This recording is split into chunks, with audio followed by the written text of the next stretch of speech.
when you look at cases where it is very clear that children are being abused, very, very clear, and nothing's being done about it. And on the other hand, there are cases where children are not being abused, and yet they're being taken into the care system and in some cases put through hostile adoption. That really needs explaining.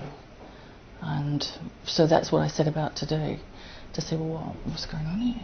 Why is this happening? Why are children who are suffering the most horrendous abuse just being left to suffer it, with the authorities who are charged with looking after them, not lifting a finger, barely? And on the other hand, children going into the care system who don't need to be there, when we know that the outcomes from care are pretty bad.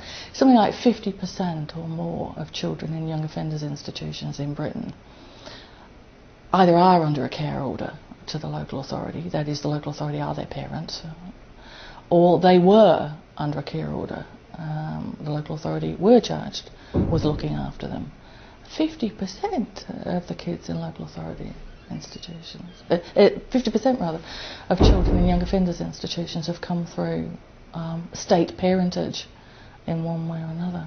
So there really are massive problems, and a lot of money is spent badly. You know, something like £2 billion a year is spent on children's services with not good outcomes. Those children come out of that state administration with very poor education, very poor health. Most of them are depressed. Many of the young women are pregnant. Too many of them end up in prison.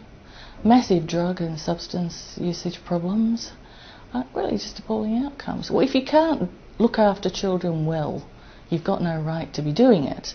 That's what's been said to parents and said to families, but it could be said with even more justification to the state.